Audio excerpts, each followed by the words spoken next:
Hi on. കഴിഞ്ഞ വീഡിയോയിൽ നമ്മൾ പറഞ്ഞിരുന്നു നമ്മുടെ മെഡിക്കൽ അലൈഡ് കോഴ്സുകളായിട്ട് ബന്ധപ്പെട്ട ഒരു വീഡിയോ സീരീസ് നമ്മൾ ചെയ്യുന്നുണ്ട് എന്ന്. സ്വാഭാവികമായിട്ടും നിങ്ങൾക്ക് MBBS അല്ലെങ്കിൽ BDS കിട്ടാനുള്ള റാങ്ക് ഇല്ല എങ്കിൽ നിങ്ങൾക്ക് പരിഗണിക്കാൻ വേണ്ടി പറ്റുന്ന മറ്റു കോഴ്സുകളാണ് മെഡിക്കൽ അലൈഡ് വരുന്നത്.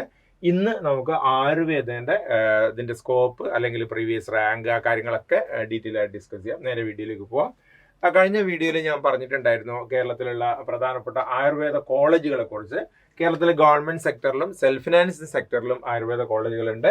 നേരത്തെ പറഞ്ഞതുപോലെ കണ്ണൂർ, പെരിയാരം, കോട്ടക്കൽ, തൃശ്ശൂർ, തൃപ്പൂണിത്തുറ, തിരുവനന്തപുരം ഈ സ്ഥലങ്ങളിലാണ് കേരളത്തിൽ ഗവൺമെന്റ് ആയുർവേദ കോളേജുകളുള്ളത്.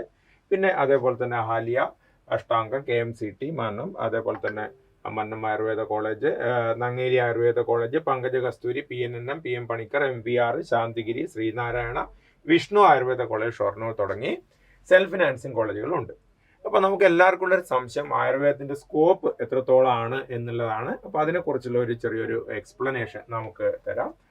പ്രധാനമായിട്ടും നമുക്ക് ഈ ഒരു കാര്യം ശ്രദ്ധിച്ചാൽ തന്നെ മനസ്സിലാവും, നമുക്ക് ആയുർവേദത്തിൽ സ്പെഷ്യലൈസേഷൻ ചെയ്യാൻ വേണ്ടി പറ്റും. ഇപ്പൊ സാധാരണഗതിയിൽ നമുക്ക് MBBS കഴിഞ്ഞ് MD എടുക്കാനുള്ള ബുദ്ധിമുട്ടുകൾ നമുക്ക് എല്ലാവർക്കും അറിയാം. പക്ഷെ ആയുർവേദത്തിൽ നമ്മളൊരു MD എടുത്തു കഴിഞ്ഞാൽ നമുക്ക് ഇന്റേണൽ മെഡിസിൻ, അതിന് പ്രത്യേക പേരുകളിലാണ് അറിയപ്പെടുന്ന. കായ ചികിത്സ എന്നറിയപ്പെടും, പീഡിയാട്രിക്സ് ആകുമ്പോൾ കൗമാര വൃത്തിയാണ് അറിയപ്പെടും. അങ്ങനെ internal medicine, paediatrics, Ayurvedic surgery, Shalakya Tantra, അതായത് ENT, ophthalmology, obstetric gynaecology, toxicology, Ayurvedic pharmacy and pharmaceutics, preventive and social medicine, detoxification. ഏറ്റവും കൂടുതൽ ഇപ്പോഴ് ഡിമാൻഡ് വരുന്ന ഈ Panchakarma, detoxification and rejuvenation therapies, ഇതിലൊക്കെ നമുക്ക് സ്പെഷ്യലൈസ് ചെയ്യാൻ വേണ്ടി പറ്റും.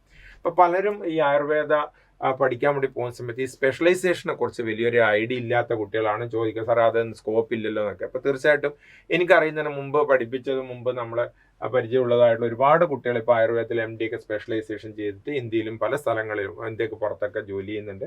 അപ്പൊ അതിന് സ്കോപ്പ് ഇല്ല, സ്പെഷ്യലൈസേഷൻ ചെയ്യാൻ പറ്റില്ല എന്ന ധാരണ നിങ്ങളുടെ മനസ്സിലുണ്ടാകും. ആദ്യം ഇത് മാറ്റി വെക്കുക.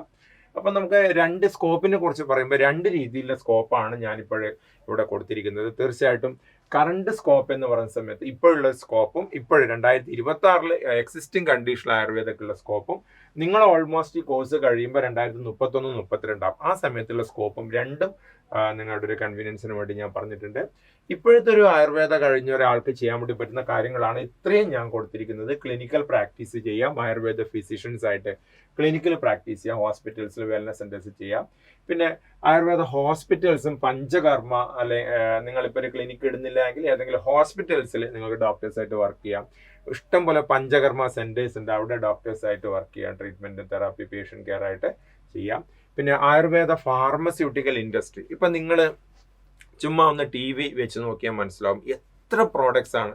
ഇപ്പൊ കേരളത്തിൽ ഞാൻ ഓരോ ബ്രാൻഡുകളുടെ പേര് പറഞ്ഞില്ല, ഹെയർ ഓയിൽ ആയിക്കഴിഞ്ഞാലും, ഈ പറഞ്ഞിരിക്കുന്ന ഷാംപൂ, ആയുർവേദ ഷാംപൂ ആയിക്കഴിഞ്ഞാലും, കോസ്മെറ്റിക് ഐറ്റംസ് ആയിക്കഴിഞ്ഞാലും, ഈ ആയുർവേദ ഫാർമസ്യൂട്ടിക്കൽ ഇൻഡസ്ട്രി വലിയൊരു ബൂമിങ്ങിലേക്കാണ് പോകുന്നത്.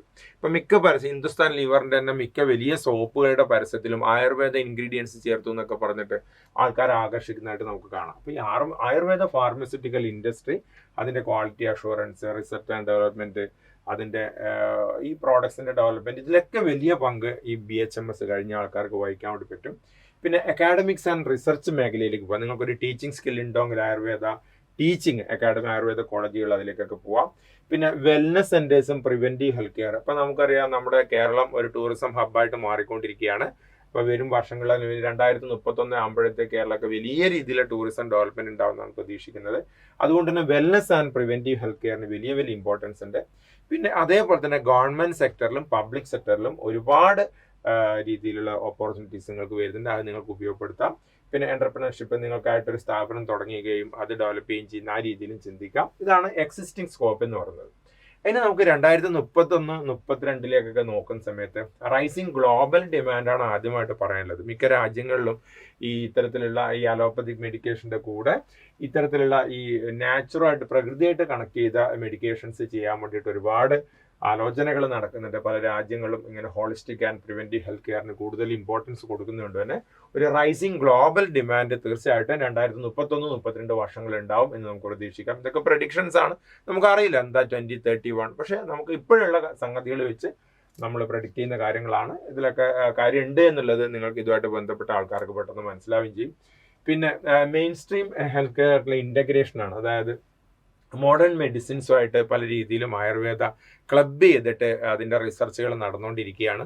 അപ്പോൾ അതിനുള്ള സംവിധാനങ്ങൾ വന്നുകൊണ്ടിരിക്കുകയാണ്. എനിക്കൊരു 3-4 വർഷം കഴിയുമ്പോൾ തന്നെ മോഡേൺ മെഡിസിനായിട്ട് ഇൻ്റഗ്രേറ്റ് ചെയ്തിട്ട് ക്ലബ് ചെയ്തിട്ട് ആയുർവേദൻ്റെ ഡിമാൻഡ് വർദ്ധിക്കാനുള്ളൊരു സാധ്യത കൂടിയുണ്ട്. പിന്നെ research and evidence based growth, കൂടുതൽ ക്ലിനിക്കൽ റിസർച്ച്. ഇപ്പോൾ നമുക്കറിയാം നമ്മുടെ ഓരോ അസുഖങ്ങളുള്ള മരുന്ന്, ഇപ്പോൾ കോവിഡ് വന്നതിന് ശേഷം വാക്സിൻസ് കണ്ടുപിടിച്ചു അല്ലേ. അപ്പോൾ അങ്ങനെ ഓരോ രീതിയിലുള്ള അസുഖങ്ങൾക്കും കൂടുതൽ ക്ലിനിക്കൽ റിസർച്ച്, പ്രകൃതിയായിട്ട് ഇണങ്ങിച്ചേർന്നുകൊണ്ടുള്ള നാച്ചുറൽ ആയിട്ടുള്ള റെമഡീസ് ഉൾക്കൊള്ളിച്ചുകൊണ്ടുള്ള ആയുർവേദ മെഡിസിൻസ് വെച്ചുള്ള ക്ലിനിക്കൽ റിസർച്ച് 2-5 വർഷം കൊണ്ട് വലിയ രീതിയിൽ ഒരു ബൂമിംഗ് ഉണ്ടാവും. അത് നമുക്കൊരു വലിയൊരു ഹോപ്പ് നൽകുന്ന കാര്യമാണ്. പിന്നെ ഡിജിറ്റൽ ആയുർവേദാണ് ടെലി കൺസൾട്ടേഷൻ. സാധാരണഗതിയിൽ ഇപ്പോൾ ഏറ്റവും കൂടുതൽ വർദ്ധിക്കുന്നതാണ് ഓൺലൈൻ കൺസൾട്ടേഷൻ. അതേപോലെ തന്നെ digital Ayurveda, online consultation, tele കൺസൾട്ടേഷൻ്റെ ഭാഗമായിട്ട് സ്കോപ്പ് വർദ്ധിക്കാം. പിന്നെ Ayurveda and lifestyle industry, huge opportunities in wellness, organic products, herbal. ഏറ്റവും കൂടുതൽ നമ്മൾ കാണുന്ന ഓർഗാനിക് പ്രോഡക്ട്സ് എന്ന് പറഞ്ഞിട്ട്.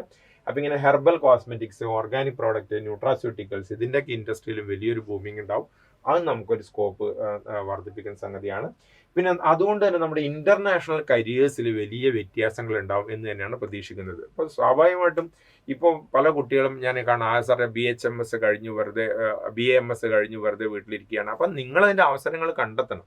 അപ്പം നമ്മൾ തേടി പിടിക്കാനാണ്. ഇനിയിപ്പോൾ MBBS കഴിഞ്ഞാൽ തന്നെ വെറുതെ വീട്ടിലിരുന്ന് കഴിഞ്ഞാൽ നമുക്ക് അവസരം കിട്ടില്ലല്ലോ. അപ്പം നമ്മൾ നമ്മുടെ വഴി തേടി കണ്ടുപിടിക്കണം. അപ്പം അങ്ങനെ ഒരു സ്ട്രോങ്ങർ ഗവൺമെൻറ് സപ്പോർട്ട് ഉണ്ട്. നമ്മുടെ ഒരു എൻ്റർപ്രണറായിട്ട് നിങ്ങൾക്ക് ഡെവലപ്പ് ചെയ്യാം. അപ്പോൾ ഇതിനൊക്കെയുള്ള സാധ്യതകൾ ആയുർവേദക്കുണ്ട്. അപ്പോൾ അതിനൊരിക്കലും നമുക്ക് തള്ളിക്കളയാൻ പറ്റില്ല. അപ്പം അതുകൊണ്ട് തന്നെ നിങ്ങൾക്ക് പറ്റുകയാണെങ്കിൽ, പിന്നെ ഞാൻ നേരത്തെ പറഞ്ഞതിൽ ഈ സ്പെഷ്യലൈസേഷൻസും ചെയ്യാം.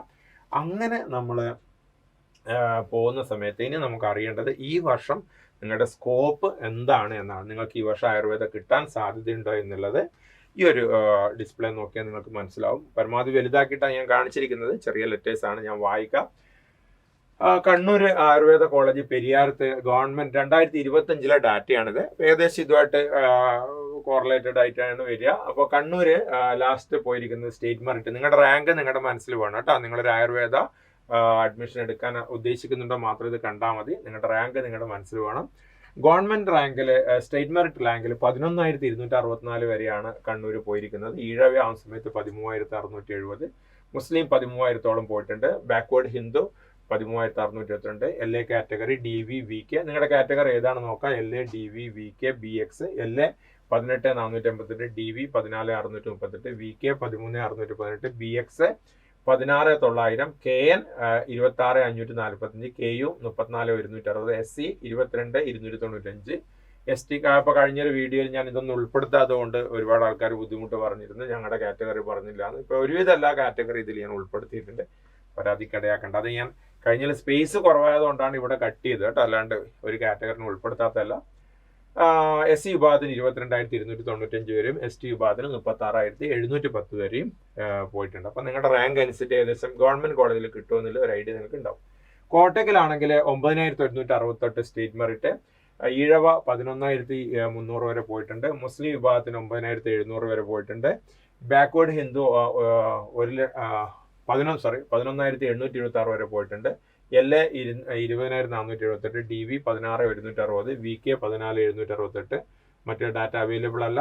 അങ്ങനെ SC ST വിഭാഗമൊക്കെ ആകുമ്പോൾ 20,506 മുതൽ. അപ്പോൾ ST വിഭാഗത്തിലൊക്കെ 30,000 റാങ്ക് വരെയൊക്കെ നമുക്ക് ആയുർവേദ കോട്ടക്കൽ കിട്ടാൻ ചാൻസ് ഉണ്ട് നമുക്ക് പറയാം.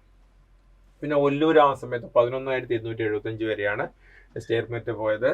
ഈഴവ 13,579, മുസ്ലിം 13,182, ബാക്ക്വേർഡ് ഹിന്ദു 14,551, മറ്റു വിഭാഗങ്ങൾ LA 19,244, DV 20,692, VK 14,458, BX 15,230, KN 20,053, SC വിഭാഗം 21,516 വരെയും ST വിഭാഗം 31,628 വരെയും പോയിട്ടുണ്ട്. ഇനി തൃപ്പൂണിത്തറയും തിരുവനന്തപുരം നോക്കാം. തൃപ്പൂണിത്തറയിൽ ഏറ്റവും കൂടുതൽ നല്ല സെലക്ഷനായിട്ട് കുട്ടികൾ എടുത്തിരിക്കുന്നത് തിരുവനന്തപുരമാണെന്ന് മനസ്സിലാവും ആയുർവേദ കോളേജ്. കാരണം 8,703 ആകുമ്പോഴത്തേക്കും ജനറൽ വിഭാഗത്തിലെ സീറ്റുകൾ തീർന്നു. 11,281 വരെ തൃപ്പൂണിത്തറ പോയിട്ടുണ്ട്. അത് അങ്ങനെ പോയിട്ട് ഈഴവയാകുമ്പോൾ 10,704, തൃപ്പൂണിത്തറ 11,866, മുസ്ലിം വിഭാഗത്തിൽ 11,332, 12,328. അങ്ങനെ അവസാനം ST ST വിഭാഗം 20,123, ഇവിടെ 20,000 ഏകദേശം ഒരേപോലെ തന്നെയാണ്. 31,000, 28,000 അത്രയും റാങ്കിലേക്ക് പോയിട്ടുണ്ട്. ഇനി നിങ്ങൾക്ക് സ്വകാര്യ മേഖലയുടെ റാങ്ക് നോക്കിയാൽ മനസ്സിലാവും. ഓൾമോസ്റ്റ് 44,000. ഇവിടെ നോക്കിയാൽ മനസ്സിലാവും 44,000, 44,000, 35,000, ഓൾമോസ്റ്റ് 45,000 റാങ്ക് വരെ, 45,000 റാങ്ക് വരെ ഇവിടെ സ്വകാര്യ ആയുർവേദ കോളേജുകളിൽ അഡ്മിഷൻ കിട്ടിയെന്ന് മനസ്സിലാക്കുക. അപ്പോൾ ഞാൻ നേരത്തെ പറഞ്ഞതുപോലെ നിങ്ങളുടെ റാങ്ക് സാധ്യതകൾ മനസ്സിലാക്കി. പിന്നെ ഒരുപാട് സാധ്യതകളുണ്ട്. പിന്നെ ആയുർവേദ നിങ്ങൾക്ക് അങ്ങനെ തള്ളിക്കളയേണ്ട ഒരു സംഗതിയല്ല. വരും കാലത്ത് തീർച്ചയായിട്ടും ഇത്തരം സ്കോപ്പുകൾ ഉണ്ടാവും. അപ്പോൾ നിങ്ങൾക്ക് ആഗ്രഹമുണ്ടെങ്കിൽ തീർച്ചയായിട്ടും നിങ്ങളുടെ BAMS ആയുർവേദ സ്വപ്നങ്ങളായിട്ട് മുന്നോട്ട് പോവുക. Wish you all the very best.